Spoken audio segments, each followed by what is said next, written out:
ಮೇಕೆ ಮೇಯಿಸಲು ಹೋಗಿದ್ದಾಗ ದುರಂತ.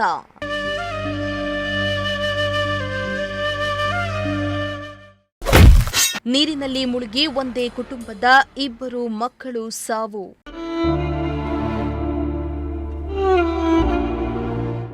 ಮೇಕೆಗಳನ್ನ ಮೇಯಿಸಲು ಹೋಗಿದ್ದ ವೇಳೆ ಆಕಸ್ಮಿಕವಾಗಿ ಕಾಲು ಜಾರಿ 2 ಮಕ್ಕಳು ಕೆರೆಗೆ ಬಿದ್ದಿದ್ದು, ಈಜಲು ಬಾರದೆ ಕೆರೆಯಲ್ಲಿ ಮುಳುಗಿ ಒಂದೇ ಕುಟುಂಬದ ಅಕ್ಕ ತಮ್ಮ ಸಾವನ್ನಪ್ಪಿರುವ ದಾರುಣ ಘಟನೆ ಮಧುಗಿರಿ ತಾಲೂಕಿನ ಮಿಡಿಗೇಶಿ ಕೆರೆಯಲ್ಲಿ ನಡೆದಿದೆ.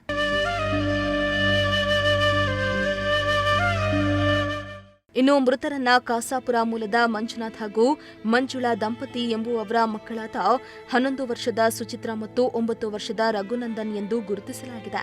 ಇನ್ನು ಮಕ್ಕಳು ಮೇಕೆ ಮೇಯಿಸಲು ತೆರಳುತ್ತಾ ಇದ್ದ ವೇಳೆ ರಘುನಂದನ್ ಕಾಲು ಜಾರಿ ಕೆರೆಗೆ ಬಿದ್ದಿದ್ದು, ತಮ್ಮನನ್ನ ಕಾಪಾಡಲು ಹೋಗಿ ಅಕ್ಕ ಸುಚಿತ್ರಾಳು ಕೆರೆಗೆ ಬಿದ್ದಿದ್ದಾಳೆ.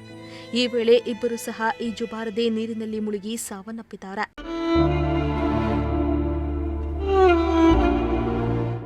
ಸದ್ಯ ವಿಷಯ ತಿಳಿದು ಅಗ್ನಿಶಾಮಕ ದಳ ಸಿಬ್ಬಂದಿ ಘಟನಾ ಸ್ಥಳಕ್ಕೆ ದೌಡಾಯಿಸಿದ್ದು, ಕೆರೆಯ ಮಧ್ಯಭಾಗದಲ್ಲಿರುವ ಕಲ್ಯಾಣಿಯಿಂದ 2 ಶವವನ್ನ ಹೊರತೆಗೆದಿದ್ದಾರೆ. ಇನ್ನು ಮಾಹಿತಿ ತಿಳಿದ ತಕ್ಷಣ ಮಿಡಿಗೇಶಿ ಪೊಲೀಸ್ ಠಾಣೆ ಎಸ್ಐ ರವೀಂದ್ರ ಸೇರಿದಂತೆ ಅಧಿಕಾರಿಗಳು ಭೇಟಿಯನ್ನ ನೀಡಿ ಪರಿಶೀಲನೆಯನ್ನ ನಡೆಸಿದ್ದು, ಪ್ರಕರಣವನ್ನ ದಾಖಲಿಸಿಕೊಂಡು ಮುಂದಿನ ಕ್ರಮವನ್ನ ಕೈಗೊಂಡಿದ್ದಾರೆ. ಸಿರಾಜ್ ಅಹಮದ್, ಪ್ರಜಾಶಕ್ತಿ ಟಿವಿ, ಮಧುಗಿರಿ.